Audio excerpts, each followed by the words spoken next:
you can just, I mean, you can, it's literally like, oh my gosh, y'all, when I tell y'all, I cannot explain how amazing this book was. Y'all, Harry Potter ain't got nothing on this, okay?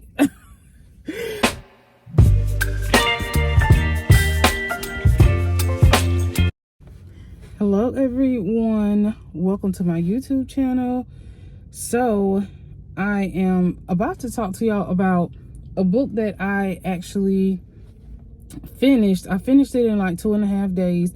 It was really, really good. The name of it is The Secret World of Maggie Grey by Drew Collins. Y'all, this is actually the first time I've ever read like a I want to say it's like a fantasy, it's fiction, but it's like fantasy. It's giving, and I've heard a lot of people kind of describe this book kind of like Harry Potter, but actually I don't even get those Harry Potter vibes. I really don't. I actually get this black mystical, persons of color mystical fantasy, but it's leaning more towards, I don't know if y'all have ever seen like the Addams Family.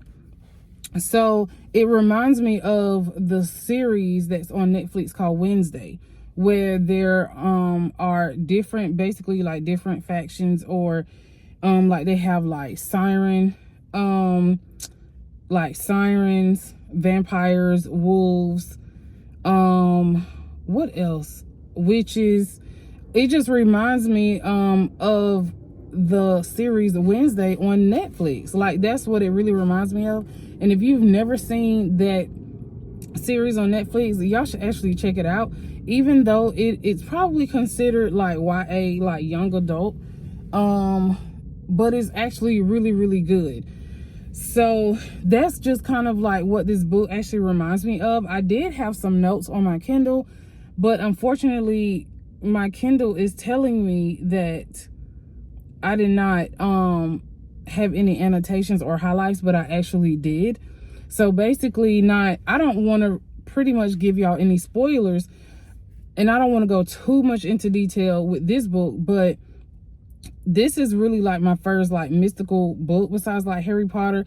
I haven't read any like fantasy mystical type books since like I was in like elementary school, and that was really like Harry Potter, kind of like Goosebumps. Y'all remember like that Goosebump era, like Goosebumps? So this and what really attracted me to this book is really the cover. The cover of it looked a little weird, and I was like, that kind of look a little it looks a little weird, but I actually want to add this to my TBR. And then when I read it, I was like, I'm not really into the magical, unless it's like Shadow and Bone. Like, I really love Shadow and Bone on Netflix, but I have never read the book. But I was like, I really want to diversify my reading.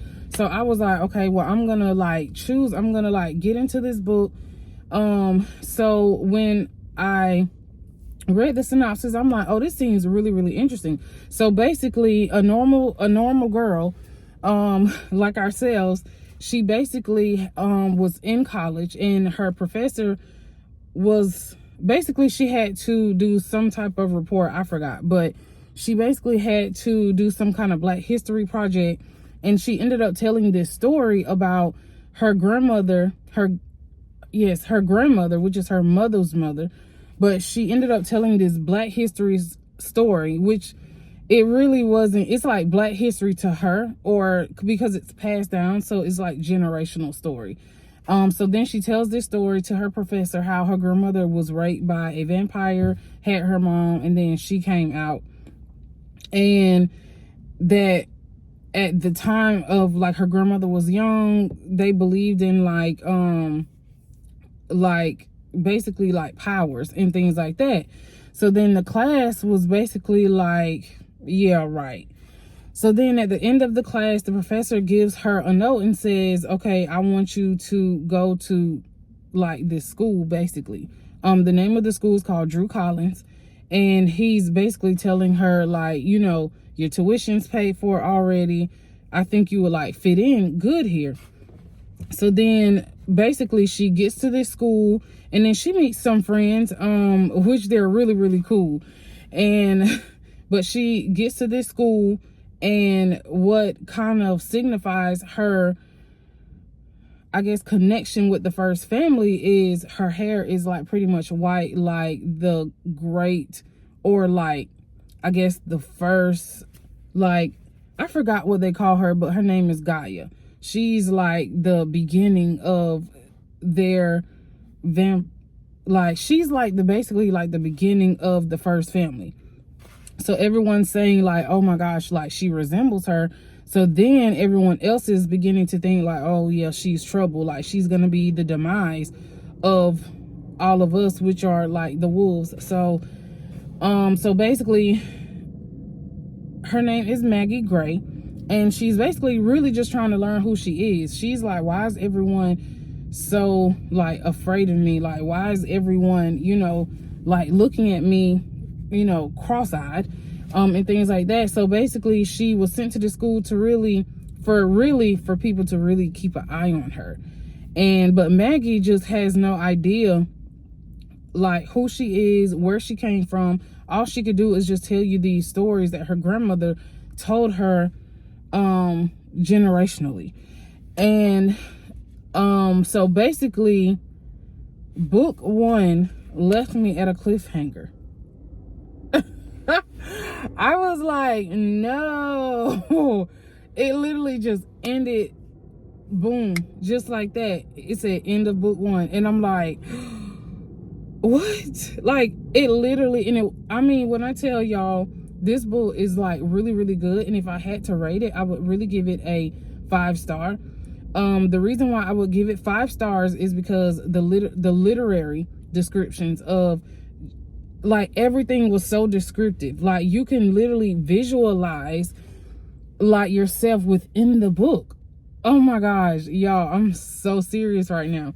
And I mean, it had some juicy and spicy it has some juicy and spicy parts in the book, and it just the way that the author just, oh my gosh, just the way that the author presented the book, presented the plot, presented the characters, developed the characters.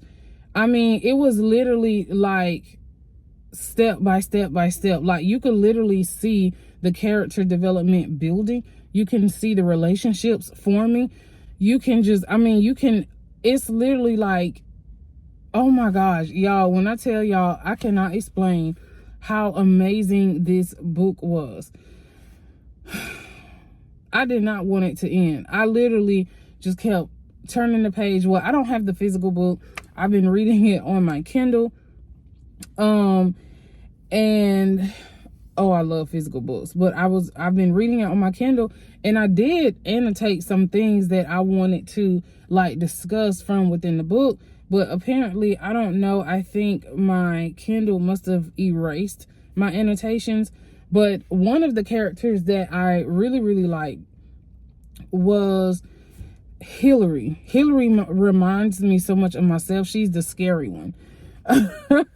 Like, she reminded me of myself as like when I was like a little girl. Like, you can literally, the way that he builds the characters and their personalities, and pretty much like he introduces their trauma, or for some of the characters, he introduced some of their triggers, some of their traumas to like their external environment, to like even between the relationships they had in the past and things like that. I literally saw my younger self like Hillary. Like, I was really, when I was younger, I was the scared one. I was the one who's like, oh, I'm not doing that. Y'all not getting me in trouble. She's like the cautious one. And she's like, are we going to get in trouble for that? Oh, if we're going to get in trouble for that, I'm leaving. Or as soon as trouble breaks out, she's like, deuces. Especially when they tried to have that little, especially when Susie, I really, really do love Susie too. Susie, and I'm assuming her name is Susie, even though it's spelled not like Susie, But I really do love Susie too. But Susie is the witch of the group, and she was having like a little seance. And Hillary took off. She was like, bye, I'm out of here. And the next person that I really liked in the book, I loved all the characters that he presented in the book. I really, really loved how, even though like Asha was pretty much, she has like this wall up, like this like really big wall, and she's using it as a defense mechanism not to be hurt again because of all the things that she went through in her past. And I really like how the author, like pretty much he started her off not trusting other people, being hard, being like just stone cold, like ruthless. Like she has no fear, she gonna tell you like it is, being just stone cold ruthless.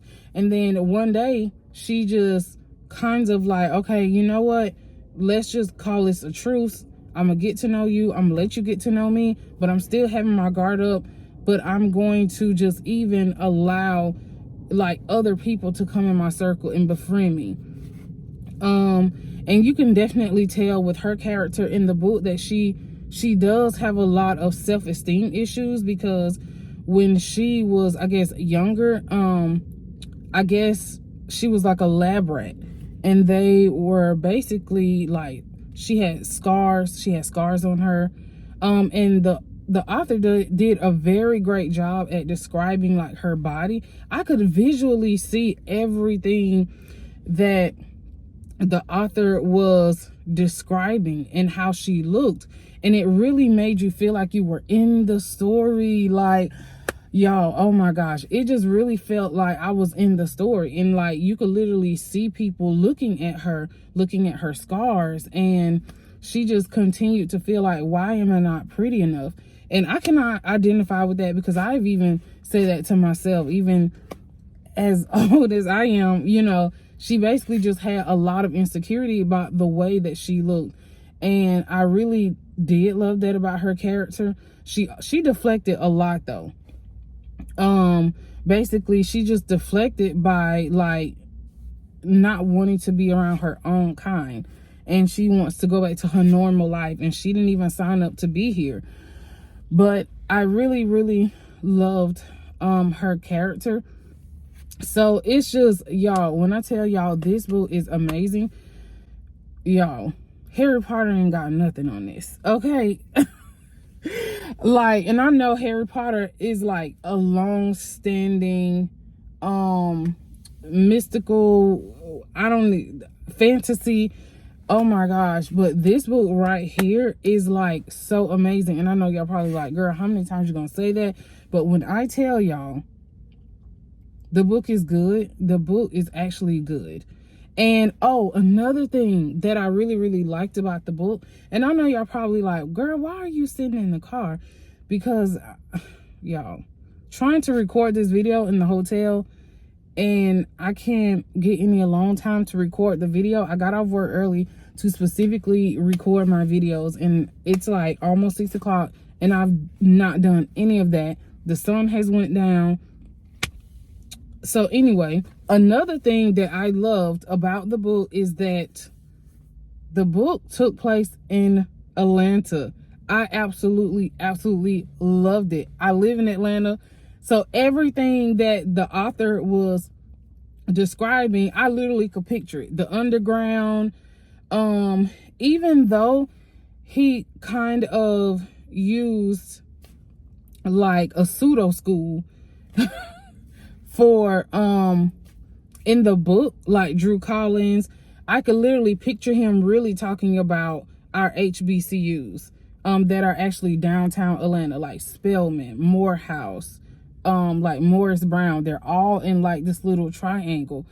So I could literally see him talking about the MARTA train station and the Waffle House, and it was so, the imagery was so amazing. Like, y'all, I don't get high off of books. Well, I mean, I do. Like, I do get high off of books, but like, the book was really good. I really did not expect the book to be that good. Like, I just really expected it to be, oh, okay, because I'm really not into like that mystical, I need to find the right word, y'all. I'm not really into like that fantasy mystical type of books. That's just really not something that I typically read, because I'm a thriller girl. I read tons of thrillers. So I did vow to myself that going into 2025 as well, I would really diversify my readings, because I really am just a thriller girl. And I just told myself that every single month, my goal is to be able to read just a genre, like a plethora of books from different genres. And this one is definitely amazing. So I have to rate this a 5-star. It was no downtime from the beginning to the end. Even the beginning was great. It was like great, because I love how the author literally started off with Maggie and then just building, and then it just like the plot just kept thickening. And oh my gosh, y'all, the book is like amazing. So right now I'm stuck at a cliffhanger because something happened at the end, and I'm like, oh my gosh, was that Maggie? Was that Akeem? Oh my, y'all, I wish I could tell y'all about the entire book, but I don't want to spoil it. Just in case you decide you want to read it, I loved all the characters. Literally, Hillary was my favorite because she was the scariest one. It was just like extremely funny. So now getting into my TBR for January. So I just wanted to come on here and share with y'all that book that I read. I really didn't want to wait till like sometime this week to record that video. I just wanted to like record that video, get it out, so that I'll just be fresh for January. And so my next video, I will be talking to y'all about my TBR. Y'all might see me with the same clothes on because I'm separating these videos. Usually I do long videos, but it's the editing that gets me. Anyway, so if you stay to the end of the video, make sure you like, share, subscribe to my content. Give me a green heart in the comment, because guess what? That's my favorite color. And if you want to stick around to listen to some more book reviews, make sure you just come back to my channel. I'm going to try to upload at least 1 or 2 book reviews a week about books that I'm reading. I'm really getting into this face-to-face thing. It's wearing on me, y'all. So thanks for watching. Bye. Baby, you give me ice and fire. You're giving me wind and rain. You're some kind of